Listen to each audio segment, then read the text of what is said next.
পশ্চিমবঙ্গের বুকে সাড়া জাগানো প্রকল্পগুলোর মধ্যে সবচেয়ে গুরুত্বপূর্ণ ও জনপ্রিয় প্রকল্প হলো লক্ষ্মীর ভান্ডার প্রকল্প। হ্যাঁ বন্ধুরা, মাননীয় মুখ্যমন্ত্রী মমতা বন্দ্যোপাধ্যায় নিজের ক্ষমতায় আসার কয়েক বছর পর থেকেই এই লক্ষ্মীর ভান্ডার প্রকল্প চালু করে। এই লক্ষ্মীর ভান্ডার প্রকল্প একটা সময় যারা জেনারেল ক্যাটাগরি ছিল তাদের 500 টাকা এবং যারা এসসি এসটি ছিল তাদের 700 টাকা করে দেওয়া হতো। পরবর্তীকালে এই প্রকল্পের টাকা বাড়িয়ে এসসি এসটিদের 1000 টাকা করা হয়েছে। জেনারেল ক্যাটাগরি যারা আছেন তাদের 500 টাকাই ছিল। লোকসভা ভোটের আগে এই টাকা বাড়িয়ে জেনারেল ক্যাটাগরি মহিলা আছেন তাদের জন্য 1000 টাকা করে দিয়েছে রাজ্য সরকার, যেটা এবং অনেক মহিলা এই 1000 টাকা করে তাদের অ্যাকাউন্টে পেয়ে যাচ্ছে এবং যারা এসসি এসটি আছেন তারা পাচ্ছেন 1200 টাকা করে। অর্থাৎ এই জনকল্যাণমুখী এবং খুব জনপ্রিয় প্রকল্পটি যাতে প্রত্যেকটা মহিলা পায় সেই জন্য আজকের এই ভিডিও নিয়ে চলে এসেছি আপনাদের সামনে। হ্যাঁ, একটা মহিলা যারা লক্ষ্মী ভান্ডার প্রকল্পের আবেদনের যোগ্য হয়েছেন কিন্তু তারা আবেদন করতে পারছেন না, তারা ভাবছেন কিভাবে আবেদন করবেন। আজকের এই ভিডিওটা দেখলে তাদের কাছে পুরোটাই পরিষ্কার হয়ে যাবে এবং ভিডিওটা সবাইকে বললো প্রথম থেকে শেষ অবধি দেখতে। আজকের এই ভিডিওর বিষয় এই জনকল্যাণমুখী মামাটি মানুষের এই প্রকল্প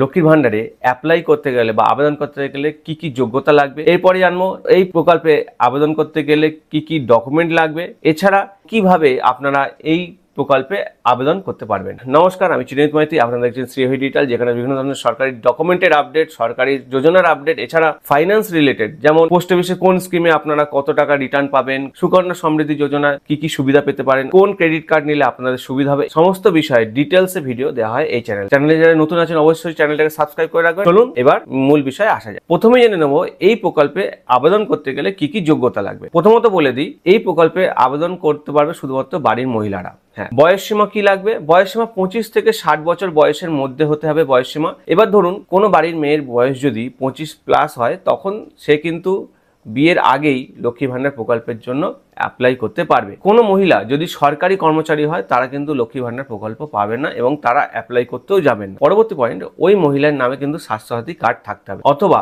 যদি কার্ড নাও থাকে, যদি কোনো বাড়ির মেয়ের বয়স 25 বছরের বেশি হয় সেক্ষেত্রে কি হবে, মায়ের যে স্বাস্থ্যসাথী কার্ডে নিজের নাম নথিভুক্ত থাকলে ওই নাম্বার দিয়েও আবেদন করতে পারবেন লক্ষ্মী ভান্ডারে। এবার চলে আসি, যদি এই প্রকল্পের লাভ পেতে চান তাহলে কি কি ডকুমেন্ট লাগবে আপনার। Aadhaar card, Swasthyasathi card, SC ST ও ওবিসি কার্ড, পাসপোর্ট সাইজের ছবি লাগবে, এছাড়া আপনার ইনকাম সার্টিফিকেট অথবা রেসিডেন্সিয়াল সার্টিফিকেট, যেটা পঞ্চায়েত এরিয়া হলে পঞ্চায়েত থেকে তুলে দিতে পারেন। এছাড়াও আপনি যদি পৌরসভা এরিয়া থাকেন তাহলে পৌরসভা থেকে তুলে দিতে পারেন। এছাড়া সর্বশেষ আপনার একটা বৈধ মোবাইল নাম্বার লাগবে, যেটা কিনা ওই লক্ষ্মী ভান্ডার প্রকল্প চেক করতে গেলে বা স্ট্যাটাস দেখতে গেলে বা পরবর্তীকালে যখন লক্ষ্মী ভান্ডার আপনার চালু যাবে তখন আপনারা সেটা স্ট্যাটাসগুলো দেখতে হবে যে আপনার অ্যাকাউন্টে টাকা ঢুকেছে কি ঢুকেনি, কি পরিস্থিতিতে আছে সেই ডিটেলসগুলো দেখতে হবে। এইবার সবচেয়ে বড় এবং গুরুত্বপূর্ণ পয়েন্টে চলে আসি, আবেদন কিভাবে করবে। দেখুন, অনেকেই বলে লক্ষ্মীর ভান্ডারে অনলাইনেও অ্যাপ্লাই করা যায়, অফলাইনেও অ্যাপ্লাই করা যায়। বেসিক্যালি বিষয়টা হচ্ছে অফলাইনে অ্যাপ্লাই করতে হয়, যেটা কিনা আপনারা দুয়ারে সরকার ক্যাম্পে গিয়েও করতে পারেন। বেশিরভাগ ক্ষেত্রে এই লক্ষ্মী ভান্ডারের আবেদনটা কিন্তু